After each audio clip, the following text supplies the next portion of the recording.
우리 함께 말씀 보시겠습니다. 빌립보서 4장 10절에서 20절 말씀입니다.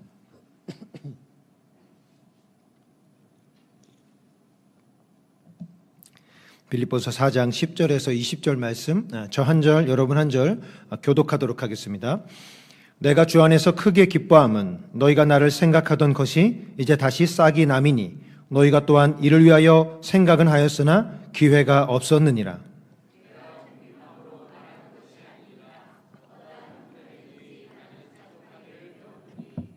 나는 비천에 처할 줄도 알고 풍부에 처할 줄도 알아 모든 일 곧 배부름과 배고픔과 풍부와 궁핍에 처할 줄 아는 일체의 비결을 배웠노라.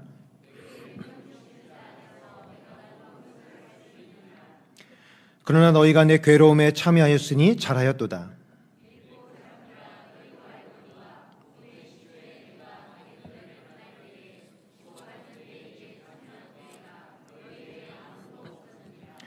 데살로니가에 있을 때에도 너희가 한 번뿐 아니라 두 번이나 나의 쓸 것을 보내었도다.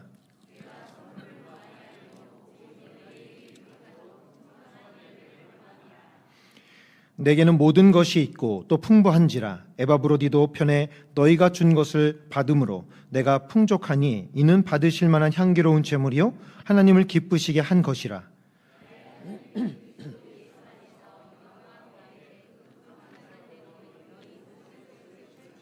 함께 읽습니다. 하나님 곧 우리 아버지께 세세 무궁하도록 영광을 돌릴지어다. 아멘. 네, 오늘 말씀은 바울이 빌립보에서 쓴 편지입니다. 그래서 빌립보서죠. 빌립보에 쓴 편지, 빌립보에서 쓴 게 아니라 바울은 2차 전도 여행 중에 빌립보에 왔고 유럽 땅에서 최초의 교회를 이제 빌립보에 세웠습니다. 그러나 그곳에서 이 점치는 귀신 들린 여종을 치유함으로 그 주인들의 고발로 매를 맞고 감옥에 갇혔다가 이제 풀려남으로 빌립보를 떠나게 됩니다. 그러고서 이제 빌립보의 감옥에서 빌립보에 편지를 보내죠. 그러니까 옥중 서신입니다. 오늘 말씀은 사도 바울이 빌립보 교회가 그들의 사자인 에바브로디들을 통하여 보내준 선물에 대한 바울의 응답입니다. 그러니까 나를 도와주고 나를 돌봐준 것 그리고 나에게 물질적으로 도와준 것을 감사하는 이 편지의 내용입니다. 그래서 10절에 내가 주 안에서 크게 기뻐함이 너희가 나를 생각하던 것이 이제 다시 싹이 남이다 라고 말을 합니다. 이 이야기는 내가 크게 기뻐한 것이 너희가 나를 생각한 것이 다시 싹이 난다. 그러니까 원인은 알지 못하지만 빌립보와 사도 바울 사이에 연락이 두절된 상황들이 있었습니다. 그래서 서로 소식을 주고받지 못하고 이 빌립보 교인들이 바울을 돕는 것도 전달되지 않았었죠. 근데 에바브로디들을 통하여 이제 빌립보 교인들이 바울에게 물질적인 연보와 또 소식을 가져오면서 사도 바울이 이제까지 생각했었던 나와 그들의 관계가 이제 끊어졌나라고 했었던 걱정이 해소되면서 이제 10절 말씀을 하게 되는 겁니다. 그래서 내가 주 안에서 크게 기뻐함은 너희가 나를 생각하던 것이 이제 다시 싹이 납니다. 그러니까 우리가 헤어진 줄 알았지만 그렇지 않다라고 하는 것으로 시작이 됩니다. 근데 사도 바울은 주 안에서 크게 기뻐함은 이라고 이야기를 합니다. 주 안에서 크게 기뻐함은. 그러니까 지금 사도 바울은 자신의 개인의 기쁨이 아니라 예수 안의 기쁨이다라고 전제를 합니다. 이제 그 이유가 계속 나오게 되는데요. 이제 11절부터 13절은 빌립보 교인들이 바울을 도와준 것에 대한 바울의 답변이 담겨 있습니다. 근데 이 답변에는 사도 바울의 굉장히 많은 고심이 담겨 있습니다. 먼저 내가 궁핍함으로 말하는 것이 아니다 라고 이야기합니다. 곧 내가 힘들고 어려웠는데 니들이 도와줘서 이렇게 고맙다고 하는 것이 아니다 라고 이야기를 합니다. 왜냐하면 나는 어떠한 형편에든지 자족하기를 배웠기 때문이다. 그러니까 지금 사도 바울은 도와준 사람들에게 고맙다라고 말하기는 하지만 니들이 나를 도와준 것에 나는 좌지우지되지 않는다라는 걸 표현합니다. 왜냐하면 나는 모든 것을 배웠기 때문에, 자족하는 것을 배웠기 때문이라고 하죠. 바울은 빌립보 교인들이 보내준 선물에 대한 기쁨이 그가 곤경에 처해 있었기 때문이 아니라 그들이 십자가의 사랑으로 자신을 섬긴 사랑에 대한 기쁨, 그러니까 너희가 예수를 알고 그 예수가 너희 안에 있으므로 너희가 그 사랑을 베푼 것에 감사한다. 그러니까 나를 도와준 것이 1차가 아니라 너희가 예수 그리스도의 사랑으로 나를 도와줬기 때문에 감사한다라고 하면서 그들의 신앙을 칭찬하고 있습니다. 그러면서 이제 자신이 배운 능력을 설명합니다. 바로 자족입니다. 스스로 만족하는 힘. 자족하기를 배워 비천에 처할 줄도 알고 풍부에 처할 줄도 알고 배부름과 배고픔과 풍부와 궁핍에 처할 줄 아는 일체의 비결을 배웠다라고 말을 합니다.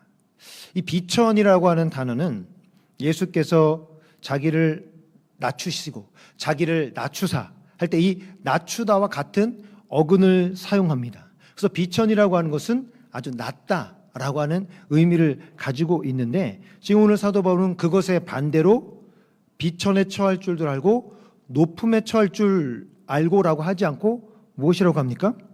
풍부에 처할 줄 안다. 그러니까 비천의 반대를 풍부로 바꿔서 표현하고 있습니다.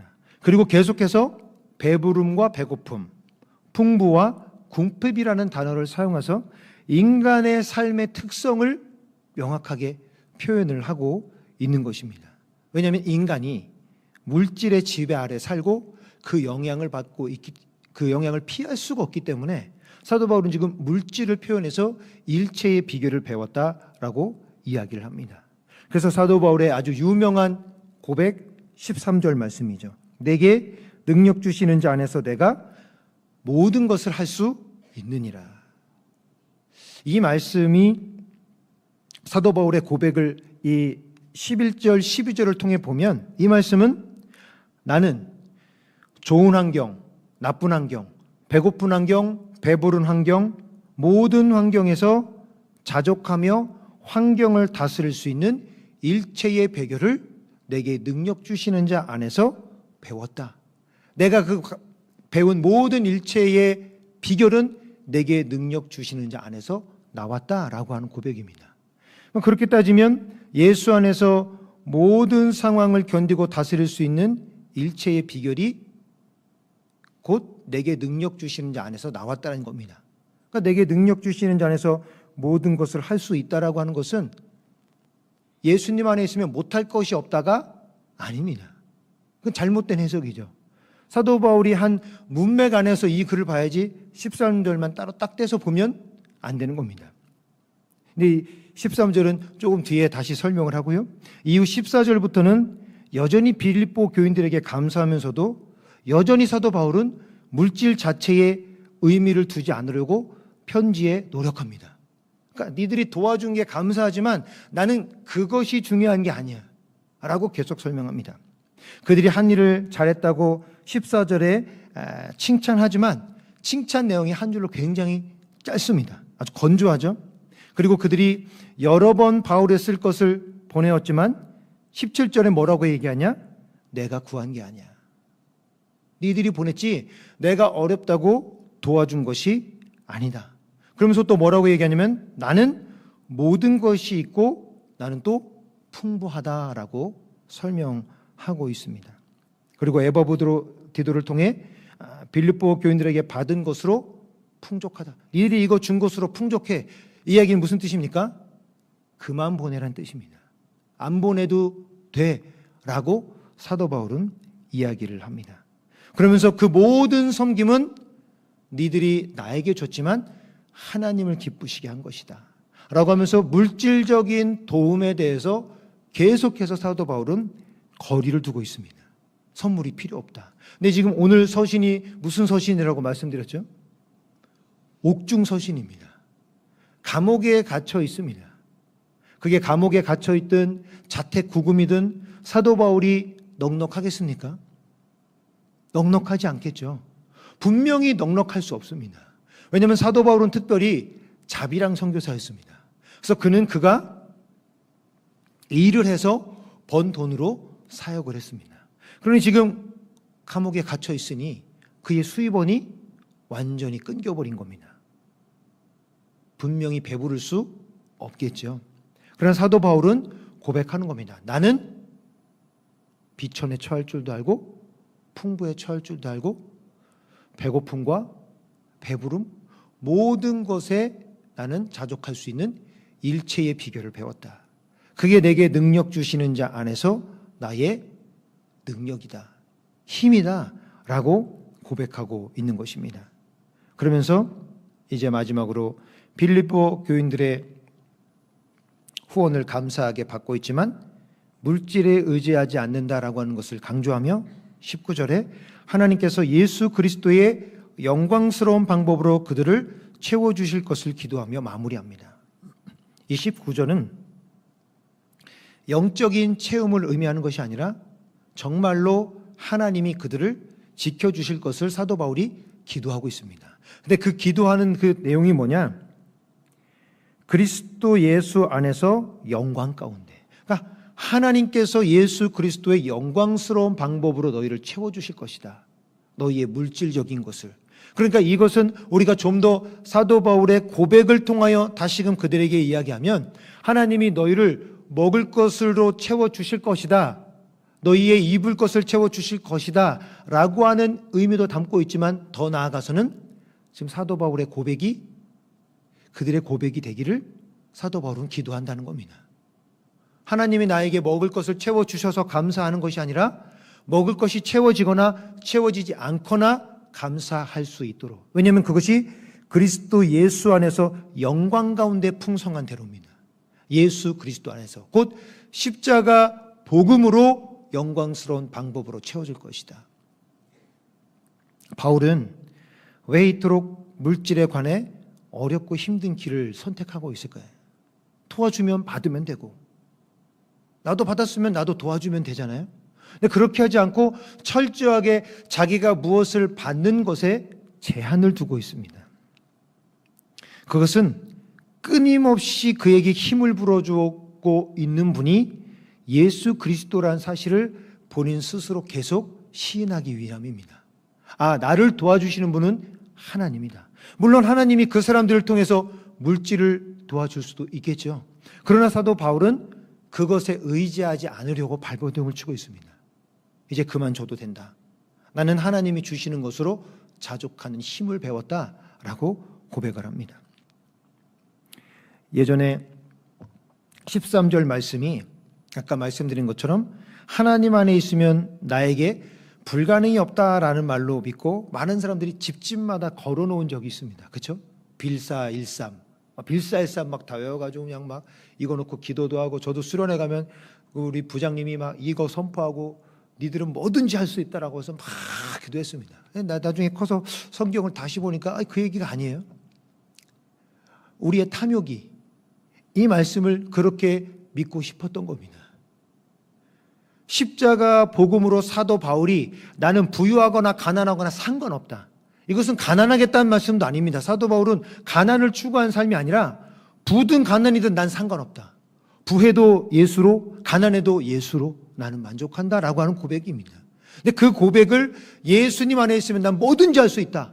난 예수님 안에 있으면 나 재벌 될 수 있고, 예수님 안에 있으면 너 서울대 갈 수 있고, 예수님 안에 있으면 사업 성공할 수 있다. 그 말씀이 아닌 거거든요. 망해도 예수 안에 있으니 괜찮고, 오른손이 잘려도 예수 안에 있으니 괜찮고, 재벌이 돼도 나는 예수 안에 있으니 예수가 최고다라고 하는 고백이 빌립보서 4장 13절입니다. 그 능력이 내게 있다라는 고백인데, 인간의 탐욕이, 그 사도 바울이 가장 걱정했던 모습을 우리 많은 교회와 기독교인들이 13절 말씀을 그렇게 받아들였던 겁니다. 예수를 믿으면 좋은 일이 생깁니까? 예수 믿으면 막 좋은 일이 막 생깁니까? 왜 대답을 못 하십니까? 예수님 믿으면 막 자다가도 떡이 생깁니까? 아멘. 예수님을 믿는다라고 하는 것은 그 모든 것을 넘어서는 겁니다. 그 모든 것을 넘어서지 않고 그 안에 예수 안에 갇혀 있으면 우리는 십자가 복음을 자꾸 십자가 복음에 뭘 묻히는 거예요. 내 야망을 묻히고 내 욕심을 묻히고 내 비전을 십자가 복음에 묻혀서 그 복음을 타고 어딘가 좋은 곳으로 향해 가고 싶은 변질된 복음이 자꾸 돼가는 겁니다. 십자가는 무엇을 의미하는가? 바울은 십자가 복음으로 부도 가난도 모두 다스릴 수 있다고 말합니다. 십자가 복음이 우리를 그렇게 인도할 수 있다라고 하는 말씀이죠. 이것은 거꾸로 말하면 우리 안에 십자가 복음이 온전치 못하면 우리는 그 비결을 배울 수 없다라고 하는 것과 같은 말이죠. 십자가는 세상에서 저주이고 실패이고 죽음입니다. 그러나 예수께 십자가는 사랑이고 헌신이고 생명이고 승리고 약속의 성취입니다. 이게 십자가입니다. 우리 교단 신앙고백서, 우리 1단계 성경 공부를 마친 분들, 그리고 옛날에 우리 중직자 교육을 할 때도 임직하신 분들은 이 신앙고백서를 가지고 세미나를 했었죠. 아마 기억이 아무도 안 나실 수도 있겠지만 이 신앙고백서에 뭐라고 나오냐? 십자가 복음은 내세에서 누리는 영혼의 안녕이나 현세의 물질적인 풍요를 약속하는 것으로 축소해서는 안 된다. 십자가 복음은 분명히 내세, 그러니까 죽은 이후에 우리의 영혼의 구원 인도합니다. 그리고 현세에서도 예수 그리스도의 능력은 우리에게 물질적인 풍요를 주실 수 있습니다.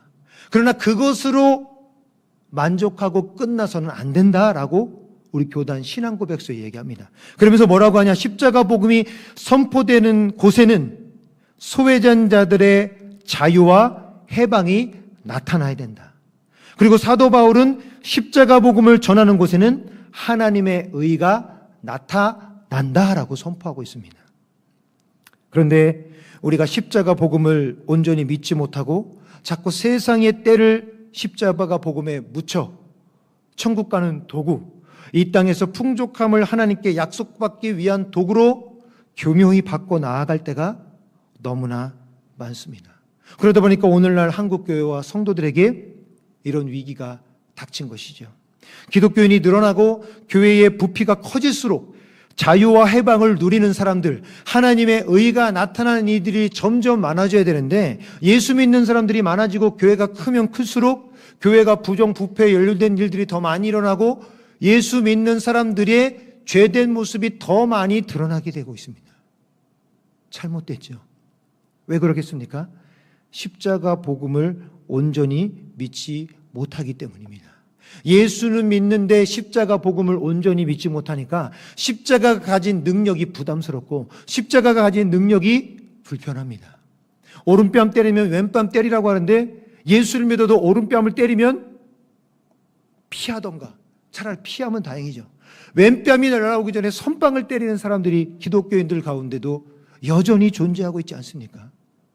분명히 성경은 여길 때리면 여기도 맞아주라는데 여길 때림과 동시에 나도 한 방 갈기고 있는 기독교인들, 어떻게 복수할까 고민하고 있는 기독교인들, 그게 여러분과 제가 아니라고 자신 있게 말하실 수 있겠습니까? 저도 여러분께 자신 있게 말을 못합니다. 이렇게 설교하고 있지만 여전히 제 안에도 십자가 복음이 능력이 될 때도 있지만 능력이 되지 못하고 하나님을 믿으면서 하나님을 통하여 내 삶의 안녕을 찾고자 하는 마음이 주를 잃을 때가 많습니다. 안녕을 찾고자 하는 마음이 잘못됐다고 사도 바울은 이야기하지 않습니다. 그것이 우리 십자가 복음을 훼손할 때가 문제인 거죠. 여러분과 제가 하나님께 살려달라고 구해달라고 하는 것은 믿음의 고백이기 때문에 문제가 되지 않습니다. 그러나 우리가 그것에 사로잡히는 순간 십자가 복음은 훼손되고 여러분과 제 삶 가운데는 우리 주변에 자유와 해방이 선포되지 못하고 하나님의 의가 나타나지 못합니다. 그러면 반대로 뭐가 나타나겠습니까? 나의 의, 나의 욕심, 나의 야망이 드러나 다른 야망을 가지고 다른 욕심을 가진 사람들과 부딪힐 수밖에 없겠죠.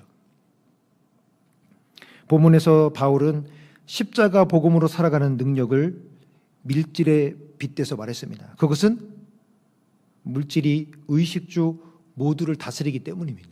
물질이 있어야 옷을 입고 물질이 있어야 집을 사고 물질이 있어야 밥도 먹죠. 물질이 있어야 뭐든지 하지 돈 없으면 아무것도 못합니다. 아마 여기 계신 분들도 많이들 망해보신 분들이 계실 텐데 저도 집이 망해가지고 100원으로 일주일을 살은 적도 있습니다. 그럼 온 천지를 걸어 다니는 겁니다. 돈이 없으니까 그냥 걸어가는 겁니다. 막 추워 영하 15도인데 친구들이랑 헤어지면 잘 가 하고 저는 걸어가는 겁니다. 돈이 없으니까 주머니에 100원밖에 없으니까 택시를 못 타죠. 주구장창 걸어 다니는 겁니다. 돈이 없으니까 전기가 막 끊기고 이게 도대체 인간이 살 수가 없는데 돈이 없으니까 그냥 버티는 거죠. 그 제가 매일 그때 하나님께 기도했습니다. 오늘 밤에라도 와주시옵소서. 왜냐하면 내일의 소망이 없으니까 주님이 오늘 오시기를 기다리는 겁니다. 자살도 못하겠고 예수님이 내 자살할 수가 없지 않습니까? 내가 이거 집 망했다고 자살해서 지옥 가면 이제까지 버틴 게 얼마나 억울합니까? 이제까지 예수 믿고 여기까지 버텼는데 좀 더 버텨가지고 주님이 오시면 딱 좋겠다. 우리 집은 벗어날 길이 없으니 소망이 없으니 주님이 오시는 길밖에 없겠다. 막 그런 생각이 들었던 적이 있습니다. 그만큼 물질은 엄청나게 우리 인간을 좌지우지합니다. 그렇기 때문에 사도 바울은 십자가 복음으로 물질을 다스리는 비결을 배웠다라고 말씀하고 있습니다. 복음으로 물질을 다스린다라고 하는 것은 무엇일까? 가치 척도가 십자가 복음으로 결정된다라고 하는 것을 진짜로 믿는 것입니다. 오늘 바울과 실라가 빌립보에 있을 때 귀신 들린 점치는 여종의 그 귀신을 쫓아냈습니다. 그래서 이 여종이 더 이상 점을 못 보게 됐어요. 그 안에 있던 귀신이 떠나가니까 점을 칠 수 없는 평범한 사람으로 돌아온 거죠. 그랬더니 이 주인들이 그 여종이 점치는 것으로 돈을 많이 벌었는데 이제 귀신이 없어서 점을 못 치니까 화가 나서 바울과 실라를 고발합니다. 그래서 바울과 실라가 엄청나게 두드려 맞고 옥에 갇히게 되죠. 그리고 옥에 갇히고 한밤중에 바울과 실라가 막 기도하고 하나님을 찬송합니다. 그때 엄청난 지진이 일어나서 옥문이 열리게 되었습니다. 옥문이 막 열리니까 간수가 깨서 깜짝 놀랐죠. 옥문이 열렸어요. 큰일 났다. 차라리 죽어버리는 게 낫겠다. 자결하라고 할 그 순간 바울이 큰 소리로 그를 부릅니다. 우리가 아직 여기 있으니 죽지 마라. 그러니까 그 사람이 깜짝 놀라서 이 기이한 일을 보고 그 앞에 엎드려 어떻게 하면 구원을 받을 수 있습니까? 라고 이야기하자 사도 바울이 이야기하죠. 주 예수를 믿으라. 그리하면 너와 내 집이 구원을 얻으리라. 그래서 그 얘기를 듣고 그 간수가 이 사도 바울을 초청해서 자기랑 자기 가족 모두가 다 세례를 받습니다. 너무너무 아름답고 위대한 이야기죠. 그리고 사도 바울은 이제 그 다음날 풀려나게 됩니다. 근데 풀려날 때 사도 바울이 이야기하죠. 니들이 감히 로마 시민권자인 나를 죄를 따지지도 않고 때렸냐? 니들이 나를 데리고 와서 석방하러 데리고 와라. 그래가지고 사도 바울이 위풍당당하게 감옥에서 걸어서 나가서 빌립보를 떠나게 됩니다. 자, 그럼 이제 이 간수의 삶은 어떻게 된 것입니까? 간수는 이제 예수 믿었으니까 그냥 막 좋은 일이 그 사람 앞에 펼쳐집니까?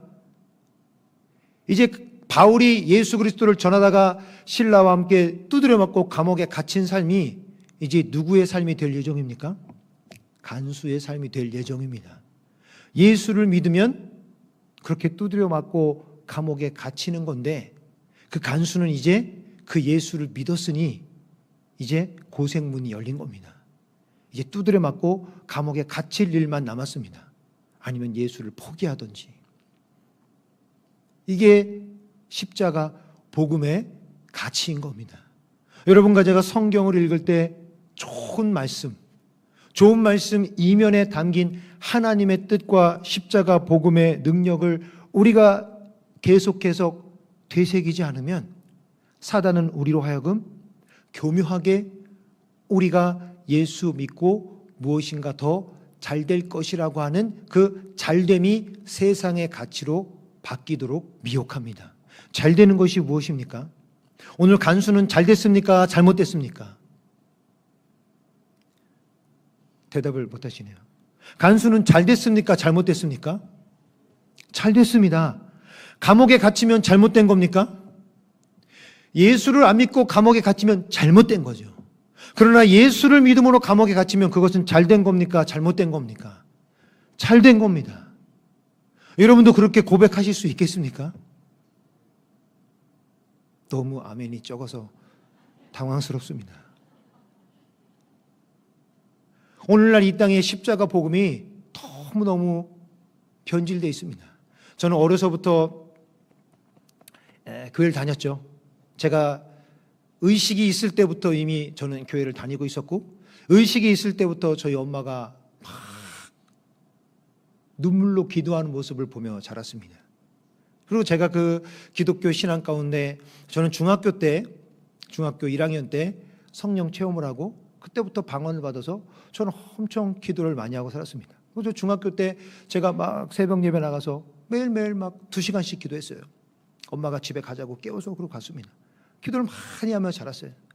그래서 제가 그때 막 엄청나게 기도를 많이 하고 저희 아빠 구원해달라고, 저희 아버지 회개시켜서 새 사람 되게 해달라고 제가 눈물 뿌려 기도하고 금식하고 막 기도했습니다. 제가 어린 나이 제 10대가 그렇게 작정 기도를 1년에 몇 번씩 했어요. 40일 아침 금식을 몇 번씩 하고, 학교 다니면서 학생이 쉽지 않거든요. 또 아침 금식은 너무 쉬운 것 같아서 점심 금식으로 바꿔서도 기도하고 막 그렇게 기도했어요. 저희 아버지 제가 기도한 지 지금 한 4년이 됐는데 아직도 돌아오지 않았습니다. 아직도 저희 아버지는 돌아오지 않았습니다. 예수를 믿으면 달라져야 되는데 제가 열심히 기도할수록 저희 집은 점점 더 망해갔습니다. 그래서 제가 목회자가 된다고 해서 이제 대학원을 졸업할 그 시점에 저희 집이 가장 폭삭망해서 거리로 나앉게 됐습니다. 제가 그때 하나님께 물었습니다. 예수를 믿는 결과가 이겁니까? 그때 저희 엄마는 또 무슨 죽을 병에 걸려서 돌아가신다고 그래가지고 제가 충북대학 병원에 갔더니 이런 병은 처음 본다고, 서울로 가라고. 그래서 삼성병원에 어머니를 입원시키고 내려오면서 하나님, 이게 노름하고 바람피는 남편 밑에서 지금까지 신앙으로 지켜온 우리 엄마 삶의 끝입니까? 제가 그렇게 질문을 했었습니다. 근데 지금 돌아보니까 그건 역시 하나님의 은혜였구나라고 제가 고백하게 됩니다. 물론 저희 어머니는 여전히 살아계시고 그 질병을 완전히 고친 것은 아니지만 다스리며 살고 계십니다. 그러니까 이게 하나님의 인도하심은, 예수 그리스도의 십자가 복음은 여러분과 저를 어디 갑자기 예수 믿었다고 좋은 곳, 예수 믿었다고 병이 막 다 낫고, 예수 믿었다고 부자가 되게 만들어주지 않습니다. 그러나 제가 한 가지 확신하는 것은 예수 그리스도를 믿고 원수 같은 아버지와의 관계가 회복되어 지옥 같은 제 삶에서 제가 해방이 되었습니다. 그리고 저희 아버지도 저와의 미움의 관계에서 해방이 되었죠. 그래서 지금도 만나서 아버지에게 복음을 전합니다. 듣지 않으시고, 듣지 않는다는 게 아니라 잘 들으세요. 그래 라고 하지만 전혀 교회를 가시질 않죠. 기도하면 기도 잘 들으시고, 제가 아버지를 위해 기도하면 기도 받습니다. 그러나 교회는 가지 않습니다. 하나님의 영역이죠. 주께서 주의 뜻대로 행하실 것을 믿고 저는 오늘도 기도합니다. 하나님, 제가 매일 못 가니 주변에 친구라도 예수 믿는 사람을 붙여주셔서 교회를 이끌어 주십시오. 기도합니다. 하나님의 영역입니다. 하나님을 믿는다고 다 좋아지지 않습니다. 저희 장모님이 제가 결혼하기 1년 전에 유방암에 걸리셨어요. 그리고 결혼하지 1년 반 만에 돌아가셨습니다. 저희 온 가족이 죽도록 기도했습니다. 그러나 장모님의 병은 점점점 악화돼서 돌아가셨습니다. 60도 되기 전에 돌아가셨어요. 장모님 돌아가실 때 제 아내가 제 어깨를 붙들고 왜 하나님이 우리 엄마를 살려주지 않았냐라고 막 울부짖어 기도했습니다. 그때 제 가슴이 철렁했습니다. 우리 아내가 시험에 들면 어떡하지? 그런데 하나님께서는 그 상황을, 위기를 바꿔주셨습니다. 그리고 우리 가정, 저희 처가가 더 신앙으로 우뚝 서는 도구로 바꿔주셨습니다. 그러니까 하나님을 믿는다라고 하는 것은, 십자가 복음이라고 하는 것은 내가 꿈꾸고 바라는 것이 이루어지는 것이 아니라 하나님이 내 삶에 역사하는 것이 내가 믿어지는 것입니다. 다른 가치로 살아가고 있는 것입니다. 오늘 여러분과 제가 내 안에 십자가 복음을 점검할 수 있기를 주의 이름으로 축복합니다. 나에게 물질은 무엇인가 돌이켜볼 수 있기를 축복합니다. 우리 이강철 목사님이 오셨을 때 제가 충격을 받았던 이야기가 있습니다. 저도 저희 집이 망하고 제가 물질을 위하여 평생 기도했다라고 하는 것을 깨닫고 나름 물질의 노예가 되지 않으려고, 물질이 나를 사로잡지 못하는 사람이 되려고 물질을 가지고 굉장히 많이 애를 썼습니다. 그래서 들어오는 물질을 축적하지 않고 다 흘려보내도록 제가 한번 계산해 봤습니다. 오늘 설교 오기 전에. 제가 결혼하면서부터 지금까지 약 한 15년, 만 15년 좀 더 됐는데요. 제가 한 얼마를 헌금했을까 따져봤습니다. 얼마를 헌금했을까 따져보니까 제가 이제까지 받았던 사례의 절반을 헌금했더라고요. 근데 내가 어떻게 이렇게 헌금을 했지? 왜냐면 그렇게 하면 먹고 살지 못해야 정상인 거잖아요. 근데 제가 그때마다 믿음으로 무슨 일이 생길 때 제 월급 같은 거 생각하지 않고 하나님이 주신 감동으로 예물을 드리려고 노력했습니다. 그렇게 했더니 제가 이제까지 받았던 총 수입의 한 절반을 헌금을 했더라고요. 근데 하나도 부족함이 없었습니다. 전 아이들이랑 해외여행도 가봤고 제주도도 가봤고 제가 하고 싶은 거 못한 게 하나도 없습니다. 그러니까 필요한 건 하나님이 다 그때그때 채워주셨다는 거죠. 그래서 여기 성도 여러분들이 명절이나 어느 때나 저한테 봉투 주시면 제가 그 봉투 다 갖고 있다가 다 필요한 사람한테 흘려보냅니다. 제 주머니에 채우면 제가 물질의 노예가 될까봐 다 흘려보냅니다. 과일도 주시면 과일 다 나눠가고 다 나눠갔습니다. 왜 그러냐면 저 스스로 저한테 장치를 두려고요. 왜냐하면 저는 물질의 노예로 살았던 사람이니까요. 20년을 저희 집 돈 해결해달라고 금식하고 뭐하고 다 하고 거지가 된 이후에 깨달았습니다. 네가 돈의 노예가 됐기 때문에 주께서 그 기도를 들어주시지 않았다. 그래서 제가 그렇게 했는데 이강천 목사님 말씀을 듣고 제가 다시 한번 도전을 받았습니다. 그분이 그 얘기를 하셨죠. 자기가 은퇴하고 이제 수입이 없어서 하나님 나 먹을 거 달라고 했더니 한 교회에서 이제 목사님에게 계속 매월 얼마씩 지원해 주시겠다. 근데 저는 그 얘기를 딱 듣는 순간 하나님이 저렇게 응답을 하셨구나 라고 했는데 그분이 근데 그 돈을 받지 않았다. 사람 의지할까 봐. 하나님 다른 방법으로 주십시오. 저는 그때 그 교회가 도와주는 걸 하나님의 응답으로 믿었는데 그분은 그게 응답이 아니라고 합니다. 그게 바로 오늘 사도 바울의 이 고백이랑 똑같습니다. 니들이 나 도와줬지만 너 하나님께 한 거야. 이게 그만 도와줘. 난 예수께서 책임질 거야. 난 가난해도 견딜 수 있어. 라고 지금 사도 바울이 얘기하는데 그분이 그 똑같은 고백을 해서 제가 엄청난 큰 충격을 받았습니다. 그래서 제가 다시 한번 또다시 저에게 도전하고 있습니다. 좀 흘려보낸 것으로 만족하지 말자. 내 안에 물질이 나를 사로잡지 못하도록 그리고 물질이라고 하는 것 포함 그곳에 담긴 수많은 것들 내가 생각하는 축복, 내가 생각하는 성공, 내가 생각하는 영광 내가 생각하는 것 나는 큰 교회 목사를 닮고 싶은가? 예수 그리스도를 닮고 싶은가? 나는 큰 교회를 이루고 싶은가? 나는 예수님은 닮은 교회를 이루고 싶은가? 이건 저한테만 할 수 있는 질문이죠. 아무도 모릅니다. 교회가 크냐 작으냐는 아무 상관이 없죠. 그러나 크든 작든 그 안에 제 마음은 변질될 수 있기 때문에 지속적으로 저에게 묻고 있는 겁니다. 너는 어떤 목회자가 되고 싶은가? 그리고 계속 도전해 나갑니다. 그래서 제가 도전해 나가는 것 중에 하나가 기도의 시간을 더 가자. 그래서 자꾸 작정 기도를 게을리하지 않으려고. 그래서 제가 막 작정 기도를 하다가 지난주까지 토요일까지 작정 기도를 하고 이번 주 쉬었더니 아들이 월요일 밤부터 왜 기도하러 가지 않냐고. 변질됐다고 저한테 어저께. 그래서 아빠가 작정 기도가 끝났다라고 얘기했더니 그렇게 쉽게 끝나는 거냐며. 그래서 제 아내가 저에게 얘기합니다. 주님의 음성으로 듣고 다시 시작하자. 제 딸아이가 3주간 필리핀에 갔었거든요. 그래서 제가 그것 때문에 하나님 딸을 지켜달라고 처음으로 그렇게 멀리 떨어져 보니까 막 가슴이 막 녹아내리더라고요. 그래서 작정기도 하면서 죽어라고 기도를 했습니다.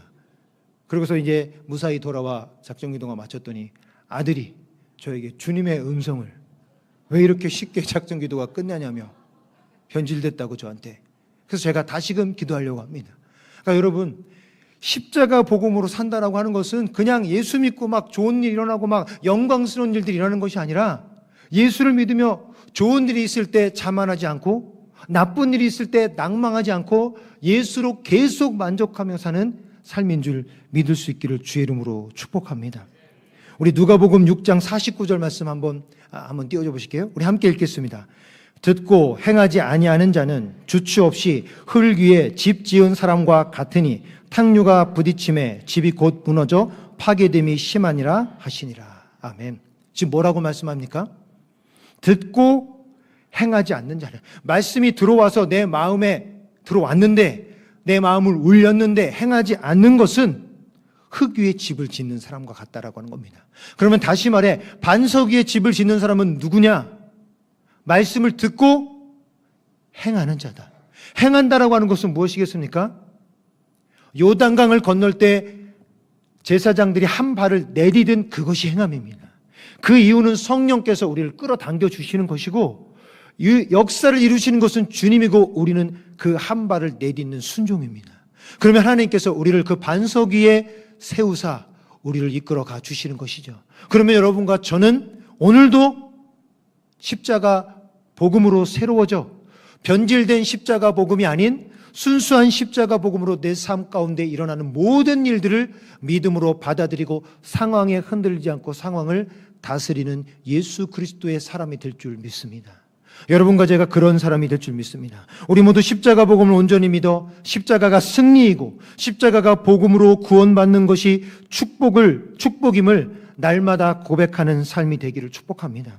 모든 것이 예수 그리스도를 통해 해석되고 예수 그리스도를 우리 가슴에 담고 예수 그리스도로 판단하고 살아나가는 여러분과 제가 될 수 있기를 주의 이름으로 축복합니다.